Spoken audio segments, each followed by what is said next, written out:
Good afternoon and welcome back to My Harlem Portraits, the show that aims at shedding the light on the fundamental contribution of African Americans to the building of this country and on Black excellence.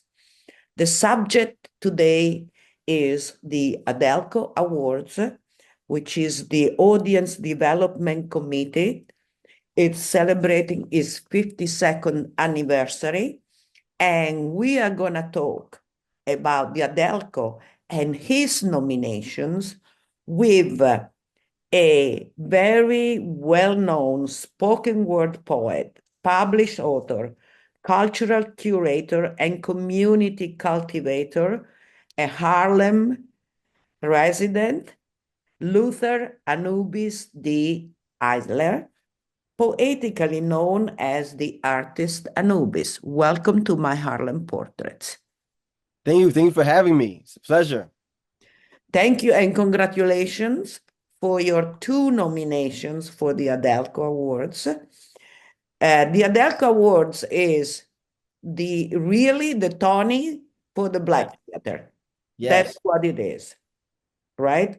Yes. And the objective of the AUDELCO Awards is to develop, as it says the name, Black audiences for Black theater, so that Black theaters could have more and more audiences and more space. So that was the original objective for the creation of the AUDELCO by Vivian Robinson. And so let's talk about that, and let's talk about your 2 nominations for Yes, absolutely. Broken Mirror. Go ahead. Yes, it's absolutely an honor to be recognized, even being nominated by the AUDELCOs. I grew up in youth programs in Harlem where a lot of the giants were around, and you would hear about the AUDELCOs and you hear about the work that they were doing. And it's just amazing to be a part of that recognition by those amazing individuals who've been doing some amazing work. We are talking about AUDELCO. And you are a historic Harlem Writers Guild member and an AUDELCO Award honoree and nominee. So tell us how you got to know the AUDELCO Awards, and tell us about your nomination, the work you did. Yes. So the first thing I want to double back. The brother who was won last year, who I've previously been in a film with, in a play with, was Fulton Hodges. We did a play together called "It's Never Too Late, Baby" in Brooklyn. Literally an amazing experience, an amazing actor. So just an honor to be nominated this year. But in terms of my I guess introduction to AUDELCO, it was through a youth program I was part of called Impact Repertory Theater, which was founded by Vosa Rivers of New Heritage Theater and Jamal Joseph. And even in that journey, I got to sit under the amazing Daniel Beatty, and I got to see his one-man show Emergency so many times, amongst other things that he's done, Tearing Down the Walls, which my god sister, who's also a producer on my show, she was in and was nominated for. So that's kind of been my introduction years ago. In terms of last year it was phenomenal being recognized as an honoree because of the work that I had been doing. Almost 13 years ago, I started my open mic.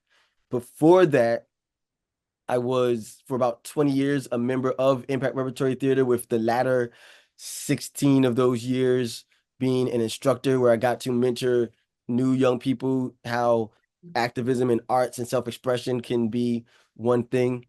And like I said, later on in 2012, I started my own organization that is more focused on young adults and poetry, and it expanded from just being an open mic to being a showcase, and then it has workshops. Now we do this annual teen poetry slam, and we have a mentorship program. So they saw me fit to be recognized for the collective work that I had done. We'd actually done a theater production as well a couple of years back, but uh that was it wasn't ready for AUDELCO attention, which makes this even that much more of a deal that members of the committee saw this show Broken Mirror, and they thought not only was it worth seeing a second time, but also nominating for 2 awards, one of which was um even more surprising to me. What are the two awards? So yeah, so we were nominated for best performance, both best solo performance, which definitely it was an honor, but even more of an honor to me is being nominated for lighting design. And that's because I didn't really think about it in terms of awards. Mhm. I'm conscious about the show itself in Yeah. getting an Delco, but we spent some, I was very purposeful about how the lighting supports the story. And my sister, who was my lighting designer, we, spent a lot of work um, to make that actually a vision. And I gave what my templates, what I needed to do, and then she added her creativity to that. And that was an important aspect to telling the story. But we were just thinking about it in terms of how it supports the story, which someone nominating it means that that work was like it really did the job so much that it was noticeable, and that was like a real compliment to us in terms of what we were trying to achieve. That is very interesting. I saw your show. You sent me the link because I wasn't in New York when you were doing that. And it's true that the lighting and the way you move in the dark is really amazing. And it's a very, very intimate and very strong show, Broken Mirror. We're gonna go back to talk about Bomb Shelter afterwards because I Yes, want yes. to do that. But let's talk about Broken Mirror now. And how did you uh, decide? How did you get into writing this and then turning it into a one-man performance? Yes. So in terms of writing Broken Mirror, I've been writing the pieces individually for a while. Not all of them, but many of them, just because I've been a traveling spoken word, professional spoken word artist for a couple of years now.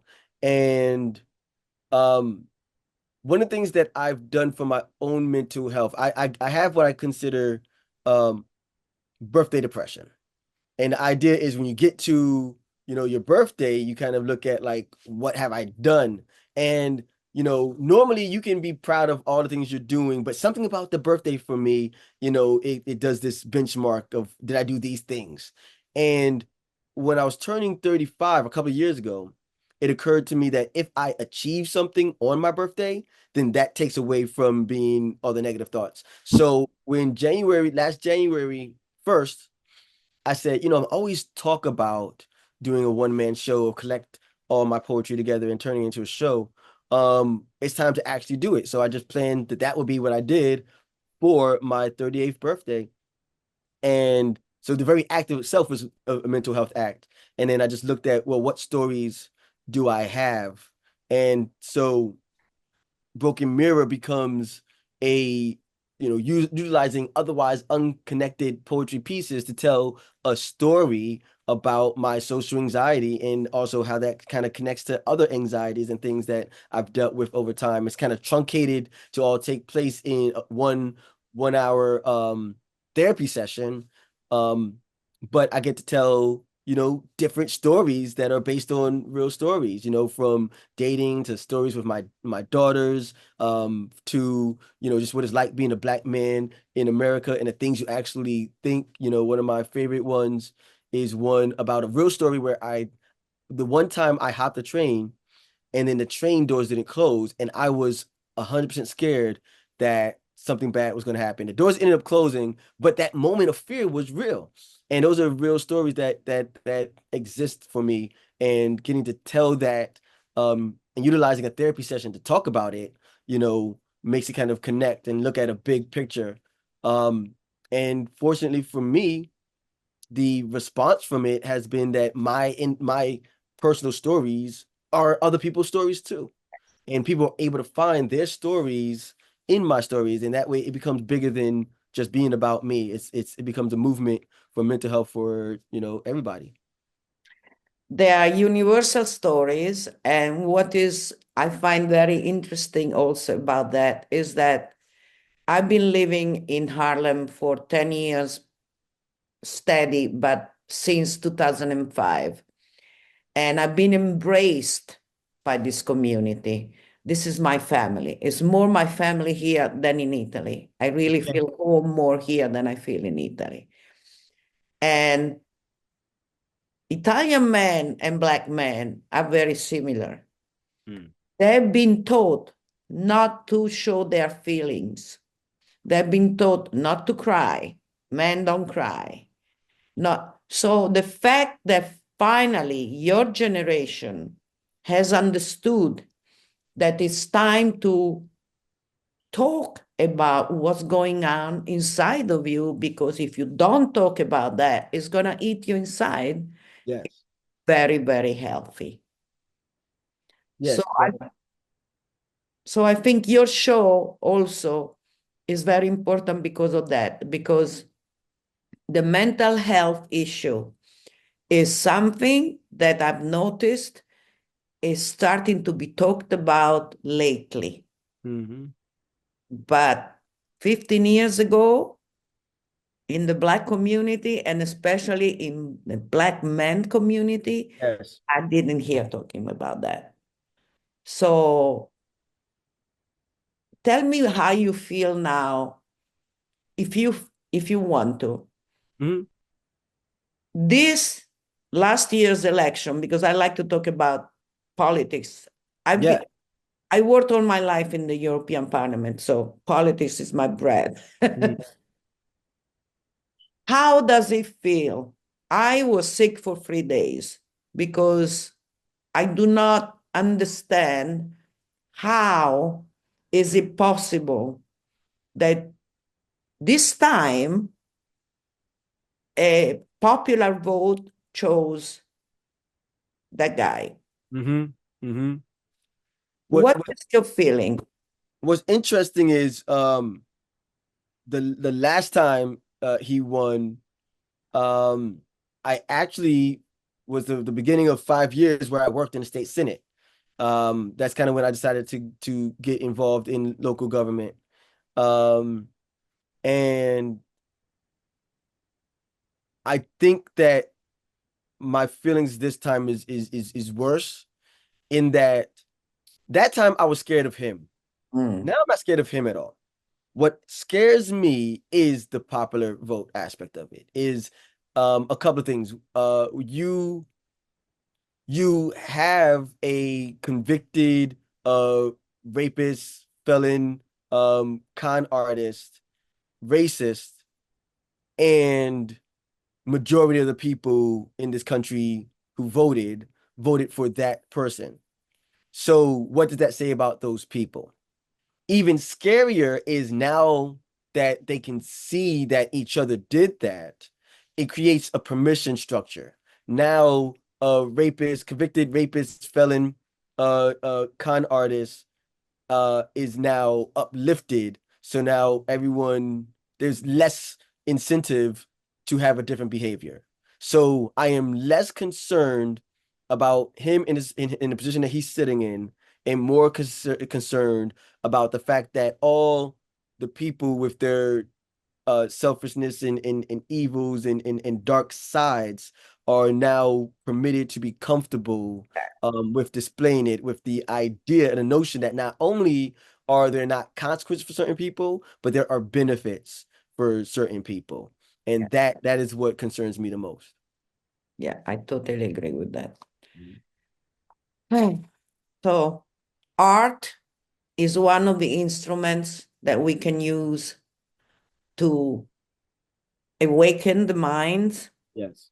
and connect people, so that they understand that we are all human beings. We are all made of flesh and blood. We all bleed red, and we can love each other.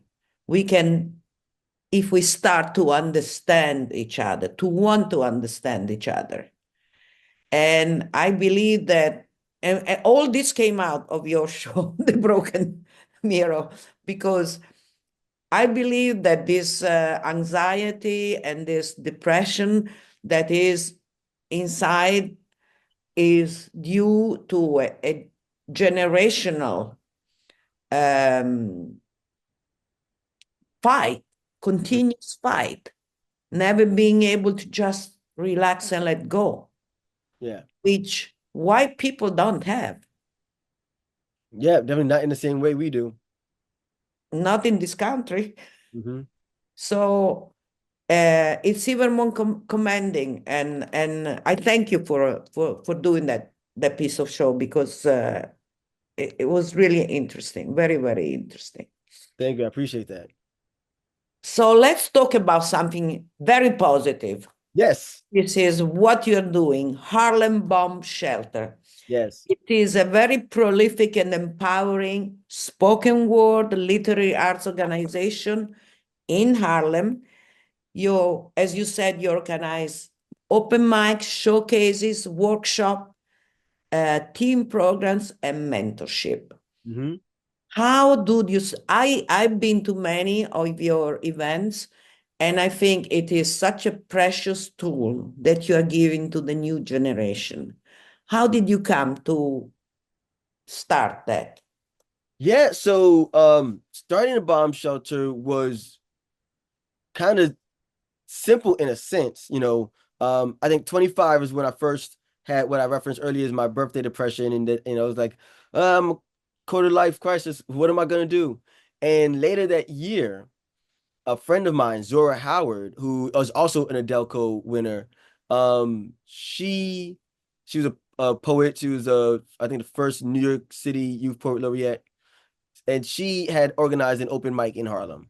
And I Mhm. went to the open mic and I was like, this is great. You know, you had these amazing artists who are serious about their craft. And they're young though, the young people serious about their craft. And it was great. And I said to her, I said, when is the next one? And she said, no, it's just a one-time event. And I said, all right, I'll do the next ones. You know, it wasn't, all of the poetry friends that I knew, they would go down to the New York or Bowery or in Brooklyn. And I love all of that. But I just felt that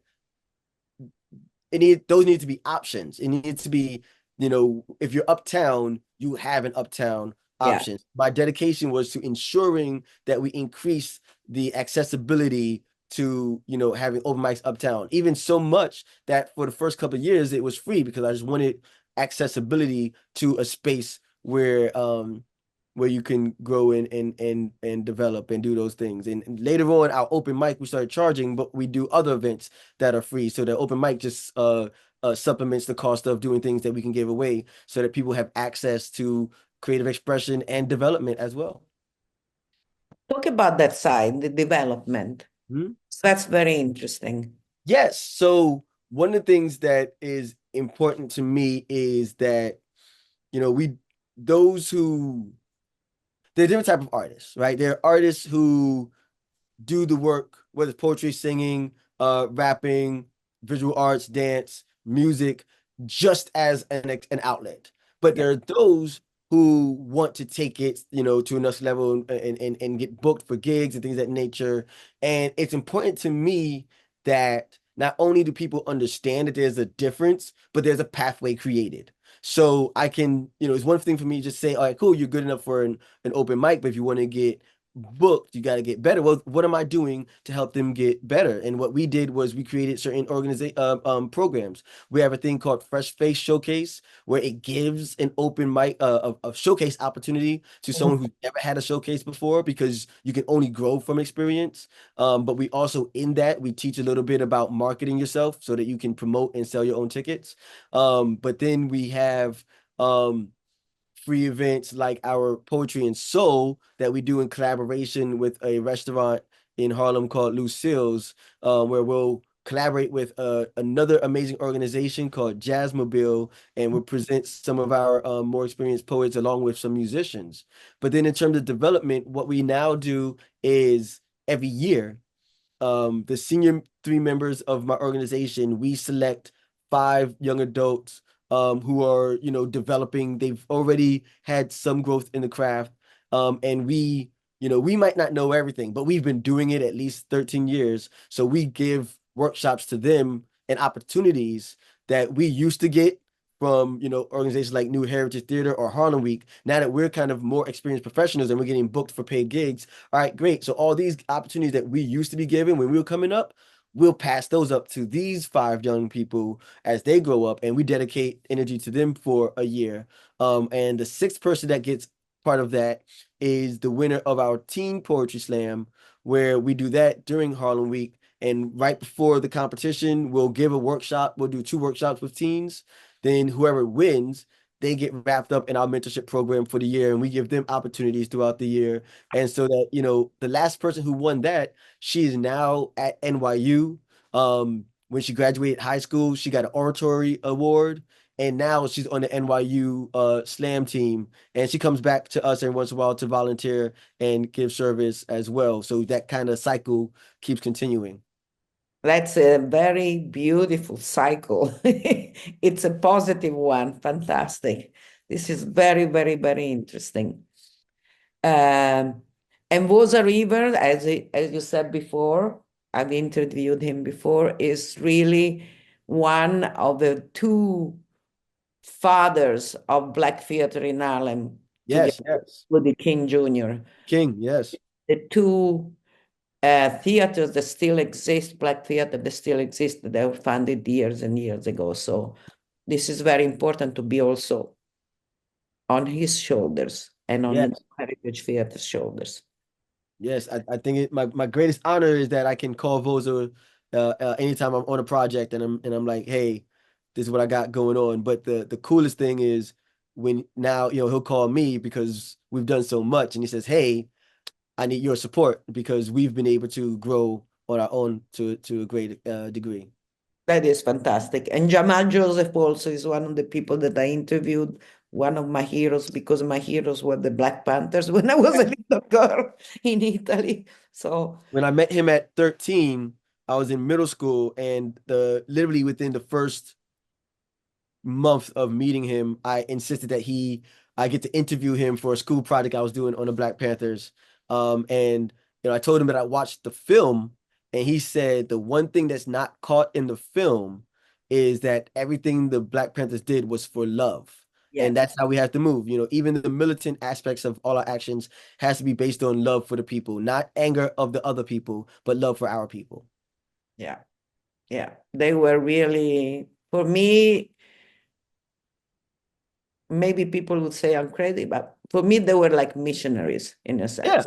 yeah. Because the breadbasket and all these things, they were the first one who started the breakfast for kids. I Yeah. mean, The WIC program was started by them. That's what it is. All the other stuff was to support the missionary work that they were doing. Everyone remembers the military work, but the military work was to support and protect the missionary work. it was to protect because they had to protect themselves. Yes. So last thing we're going to talk about, we have 1.5 minutes. You are an accomplished off-Broadway producer, and you have produced this What Would You Do, a poetry play in 2017. Yes. Couple of words about that, and then we go back to tell when the AUDELCO Awards will be held. Yes. So quickly, What Would You Do was a play I wrote when I was 16, and I got to produce it 12 years later on my own, and then 2 years after that off Broadway. And it is a play about 6 young people who have very different backgrounds, but we know them based on their stereotype. And as the play goes on, we get to know them as individuals, which is why it's called What Would You Do? Because we would judge them when we first meet them. But as we learn their background and why they are the way they are, we have to ask ourselves, if we were in their position, if we had their background, if we had their trauma, if we had their inspirations, their faith, what decisions would we make? And what the goal is for us to all look at each other and think that same way. I think this about you, but what if I really knew about you? If I really lived in your position, would I make different choices? Sometimes the answer is yes, but sometimes we just need to think about that. This is very, very interesting because this is the whole focus that people should have. What we were talking about before. If people knew each other really, Yeah. they wouldn't be fighting each other. They would be finding a way of dialoguing with each other and understanding where they come from. Because And for everybody, there is a reason why they are what they are. yes, yes. And even if we didn't know each other, as long as we know that we each are as deep and complex as ourselves, then I just know that you're as deep and complex as I am. So I can't make any assumption one way or the other. Exactly. So I'm going to give you, first of all, wishes. Good wishes for your nominations for the AUDELCO. Thank you. Let's remind that the AUDELCO is going to be held at the Alhambra Ballroom. Yes. Monday, November 18th at 7 p.m. It's going to be absolutely amazing. A star-studded red carpet event. I want to thank my friend, the current president of AUDELCO, Jackie Jeffries, has been really working a lot to keep up the work that Miss Grace had done with AUDELCO to develop this organization, to make it become what it is now. It is for me an honor to always be part of this. So I thank you very much for your contribution today and for your work. Best wishes to you. And thank you to my viewers. See you at 12:30 p.m. My Harlem Portraits. Bye-bye and thank you again.